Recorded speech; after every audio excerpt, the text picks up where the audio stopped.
میرا بندہ جب مجھے اپنے دل میں یاد کرتا ہے میں بھی اسے اپنے دل میں یاد کرتا ہوں.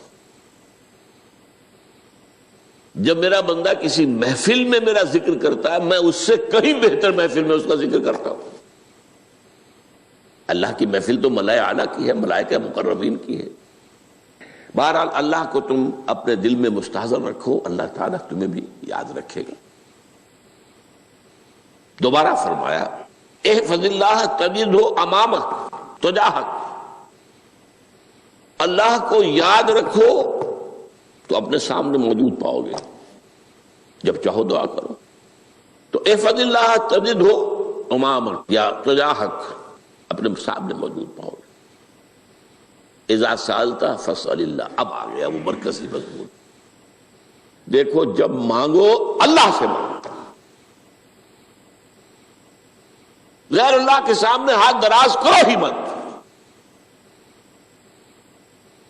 ایک حدیث میں آتا یعنی حرام نہیں ہے، دنیاوی قواعد اصول قوانین کے تحت کسی سے مدد چاہنا، کوئی سوال کرنا حرام نہیں ہے. آپ سوال کریں، مدد لیں، اسی پر دنیا قائم ہے، ایک دوسرے کے ساتھ تعاون کے ساتھ. لیکن اونچا مقام کیا ہے؟ کسی سے سوال مت کرو سوائے اللہ کے. یہاں تک کہ جوتے باندھنے کا تسمہ تمہیں درکار ہے تو بھی کسی سے مت مانگو، اللہ سے مانگو. کیا پتہ اللہ کس کے دل میں ڈال دے اور وہ آ کے تمہیں تسمہ پیش کر دے. ہوتا ہے ایسا، بسا اوقات ہوتا ہے. جو اللہ کے ساتھ لو لگا کر رکھنے والے ہیں ان کے تو ایسے واقعات ہوتے ہیں کہ دل میں ایک بات آئی اور اس کے بعد وہی بات جو ہے وہ کوئی شخص آ گیا اور اس نے وہ بات پوری کر دی. کیونکہ لوگوں کے دل جو ہے وہ تو اللہ کے دو انگلیوں کے مابین جسے چاہتا پھیر دیتا. کیا پتہ اللہ کسی فرشتے کو انسانی شکل میں بھیج دے. آتا ہے فرشتہ، آتا ہے انسانی شکل میں، آتا ہے آپ کی تکلیف کو رفع کر دے، آپ کی ضرورت کو پورا کر دے. اسی سے مانگو، کسی اور سے مانگو. یہ ہے توحید کا لب لباب. یوں سمجھیے اسلام کی جڑ کیا ہے؟ ایمان. اسلام کا جو خارجی نظام عمل ہے، انفرادی اعمال ہو اجتماعی ہو، ان سب کی روح رواں کیا ہے؟ ایمان. ٹھیک، ایک بات ہو گئی.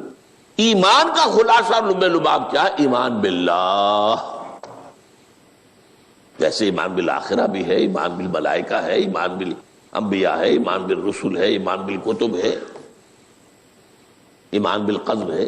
لیکن اصل ایمان، اسی لیے ایمان مجمل میں آپ کو معلوم ہے کسی اور چیز کا ذکر نہیں. آمنت باللہ کما ہوا باسمائہ وصفاتہ وقبلت جمیع احکامہ اقرار باللسان وتصدیق بالقلب. یہ ایمان مجمل ہے. اجمالی طور پر ایمان اس کا نام ہے. ہاں مفصل تفصیلی طور پر آمنت باللہ وملائکتہ وکتبہ ورسلہ والیوم الآخر والقدر خیرہ وشرہ من اللہ تعالی.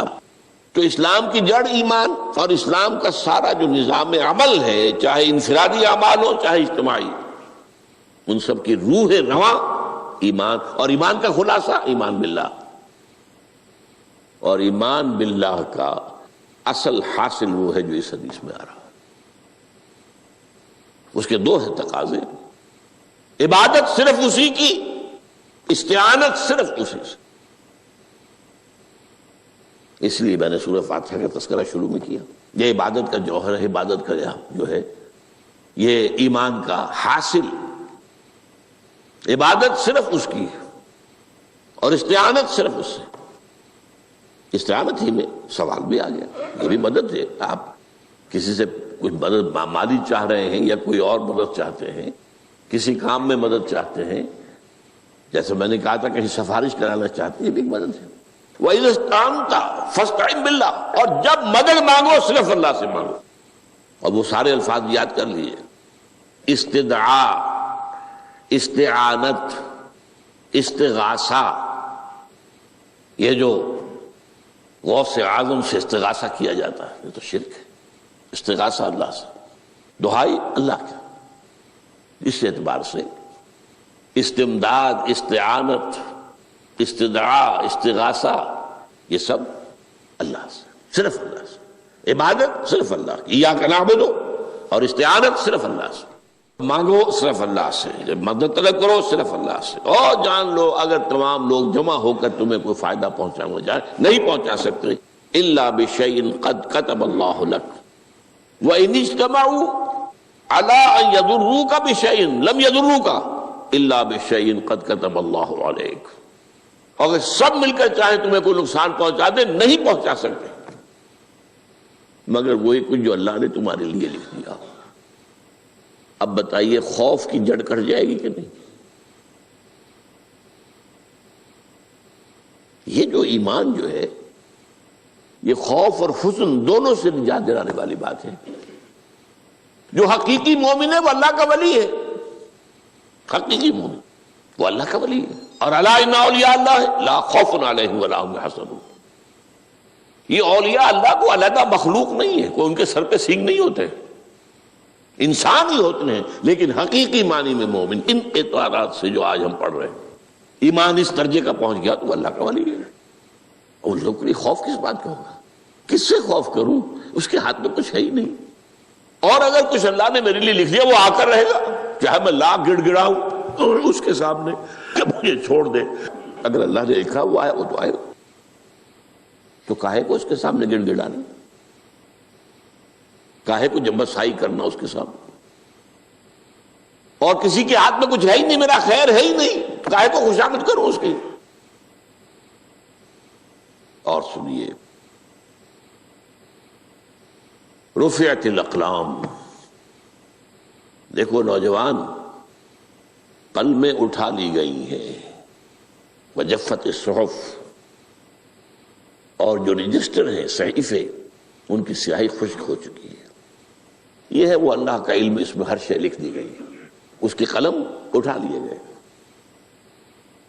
وہ جیسے آپ کو معلوم ہے امتحان ہوتا تھا، 3 گھنٹے ختم ہو گئے، اسٹاپ رائٹنگ، بس اب قلم رک جانا چاہیے۔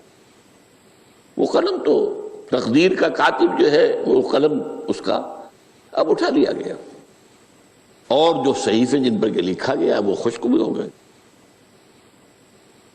یہ تو روایت ہے جو امام ترمذی نے جس کو روایت کیا، یہ متن ان کا ہے جو ہم نے پڑھا ابھی، اور ان کا قول یہ ہے کہ یہ حدیث حسن صحیح ہے، لیکن یہی روایت اور انہی راوی سے عبداللہ ابن عباس سے رضی اللہ تعالیٰ عنہما اور بھی محدثین نے کی ہے، تو اس میں سے ایک اور متن جو ہے وہ یہاں پر امام نووی نے دے دیا ہے۔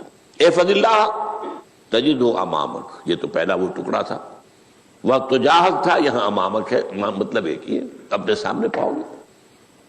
اللہ کی حفاظت کرو، اللہ کو دل میں، اللہ کی یاد کو محفوظ رکھو، گویا کہ اللہ کو مستحضر رکھو۔ ذکر اللہ کے معنی کیا ہے؟ استحضار اللہ فی القلب، یہ ذکر اللہ ہے۔ جنہیں ہم ذکر سمجھ بیٹھے ہیں وہ ذکر کے ذریعے ہے۔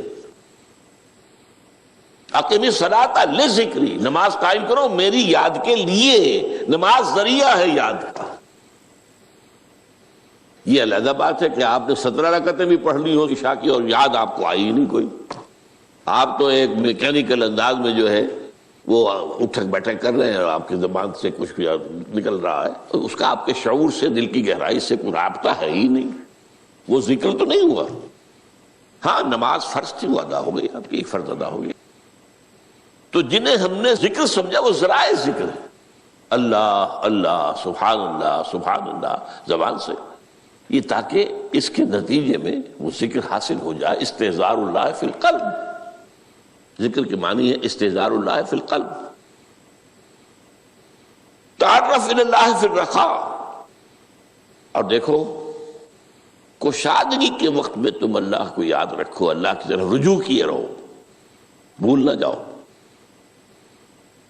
وہ نہ ہو جو کبھی کہا تھا، بہادر شاہ ظفر کے اشعار میں سے بہت زور کا شعر ہے، ظفر آدمی اس کو نہ جانیے چاہے کتنا ہی ہو فہم و ذکا، جسے عیش میں یاد خدا نہ رہی، جسے تیش میں خوف خدا نہ رہا۔ وہ ہے کشادگی کی حالت میں، جبکہ تمہارے لیے کشادگی ہے، اللہ کی طرف رجوع کیے رکھو۔ یعرف کا فی الشدہ، تو اللہ اپنی توجہ تم پر رکھے گا شدت کے وقت میں، جب تمہیں کوئی تکلیف ہے، اس تکلیف کو تم پر آسان کر دے گا۔ تکلیف تو آنی ہے، جو لکھی ہوئی ہے وہ تو آئے گی، لیکن یہ کہ اللہ تعالیٰ اس کی شدت کو، ایک ہی چیز ہے جس کو ایک انسان بہت شدت کے ساتھ محسوس کر رہا ہے، دوسرا آدمی اتنا نہیں محسوس کر رہا ہے، احساس کا معاملہ ہوگا نا۔ وہ تو اصل میں اگر انسان کی نروز کٹی ہوئی ہے تو احساس ہوگا ہی نہیں، سرے سے ہی نہیں ہوگا۔ تو اس اعتبار سے اللہ تعالیٰ تمہارے لیے اس شدت کی کمی کر دے گا۔ وَعْلَمْ أَنَّمَا أَخْطَأَكَ لَمْ يَكُنْ لِيُصِيبَكَ، اور جان لو جو چیز تم سے چھوٹ گئی ہے، رہ گئی ہے، وہ ہرگز تمہیں ملنے والی نہیں تھی۔ اب آپ نے کسی ملازمت کے لیے درخواست دی ہے، درخواستیں مانگی گئی ہیں، اپنی سی محنت کر لی، نہیں ملی ملازمت، اب آپ بیٹھے ہوئے افسوس میں، رنج میں، غم میں، فلاں نے یہ کر دیا، فلاں نے یہ کر دیا، وہ فلاں جو ہے بڑی تکڑی سفارش لے آیا تھا، فلاں نے رشوت دے دی۔ چھوڑو میاں اس کو، وہ تمہارے لیے نہیں تھی۔ کاہے کو اپنے ذہن کے اندر یہ کھچڑی پکا رہے ہو بیٹھے ہوئے؟ خام خواہ آپ شاید سوء ظن میں بھی مبتلا ہو رہے ہو، کسی نے نہ رشوت دی اور آپ سمجھتے ہو کہ رشوت دی ہے اس نے۔ یہ ساری چیزیں جو ساری سیئات، ان کی جھٹکٹ ہے۔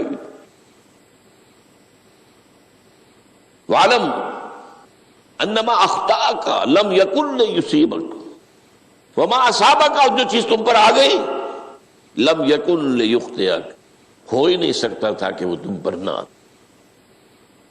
یہ کر لیتا تو ہو جاتا، شاید یہ کر لیتا، میں نے ٹیکا پہلے لگوا دیا ہوتا تو یہ بات نہ ہوتی۔ بھائی وہ جو ہونا تھا وہ ہونا تھا۔ اب یہ وہ چیز ہے جس سے انسان میں کیفیت پیدا ہوتی، تسلیم و رضا۔ ہم بھی تسلیم کی خو ڈالیں گے، بے نیازی تیری عادت تھی صحیح، اے اللہ جو تو نے چاہا مجھے قبول ہے۔ اسی لیے میں نے آپ کو آیتیں سنائیں سورۃ تغابن کی، ما اصاب من مصیبت الا باذن اللہ، کوئی مصیبت نہیں آتی مگر اللہ کے اذن سے۔ ومن یؤمن باللہ یہد قلبہ، جو اللہ پر ایمان رکھتا ہو اللہ اس کے دل کو ہدایت دے دیتا ہے۔ ہدایت کس بات کی؟ تسلیم و رضا۔ سر دوستاں سلامت کہ تو خنجر آزمائی، نہ شبد نصیب دشمن کے شبد ہلاکے تیغت۔ اے اللہ تیری طرف سے ہے، مجھے قبول ہے، اور بظاہر مجھے تکلیف ہو رہی ہے لیکن یقیناً اس میں میرا کوئی خیر ہے۔ بیدک الخیر،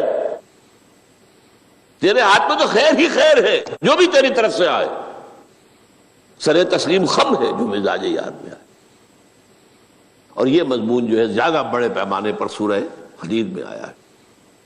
ما اصاب من مصیبت فی الارض ولا فی انفسکم الا فی کتاب من قبل ان نبرأھا، کوئی مصیبت نہیں آتی نہ تمہاری جانوں میں نہ زمین میں، زمین میں زلزلہ آ جانا، سیلاب آ جانا، کچھ اور زمین کا دھنس جانا، یا یہ ہے کہ تمہاری جانوں میں کوئی بخار ہو گیا، کوئی اور تکلیف ہو گئی، اچانک معلوم ہوا کہ صاحب جو کینسر ہے، اور کینسر بھی اب 3rd سٹیج کو پہنچ چکا ہے۔ لیکن جو بھی آیا ہے وہ اللہ کے علم کی کتاب میں پہلے سے لکھا ہوا ہے، فی کتاب من قبل ان نبرأھا، یہ کتاب میں درج ہے اس سے پہلے کہ ہم اسے ظاہر کریں۔ اس کا نتیجہ کیا نکلنا چاہیے؟ لیکن لا تاسوا علی ما فاتکم ولا تفرحوا بما آتاکم، افسوس نہ کیا کرو جو تم سے جاتا رہے، چھوٹ جائے۔ کوئی عزیز فوت ہو گیا، کوئی موقع ہاتھ سے نکل گیا، ارے بھائی میں چوک گیا، بڑا موقع تھا، اب اس پر افسوس کر رہے ہیں؟ نہیں، جو چیز لیکن لا تاسوا علی ما فاتک ولا تفرحوا بما آتاک، جو اللہ تمہیں دے دے اس پر اتراؤ مت۔ وما اصابک لم یکن لیخطئک واعلم ان النصر مع الصبر، اور جان لو اللہ کی مدد صبر کے ساتھ آتی ہے، جو آئے اس کی طرف سے جھیلو۔ زبان پر کلمہ شکوہ اور شکایت نہ آئے، اللہ سے شکایت نہ آئے، تسلیم و رضا، جو تیری رضا ہے۔ تیری صحت ہمیں منظور ہے، لیکن اس کو مولانا محمد علی جوہر ایک مرتبہ جیل میں گئے، ایک بیٹی بیمار ہوئی، فوت ہو گئی۔ اس کے بعد دوسری مرتبہ پھر جیل میں گئے، دوسری بیٹی کو وہی بیماری ہوئی، جیل میں اطلاع ملی کہ بیٹی کو یہ بیماری ہو گئی ہے۔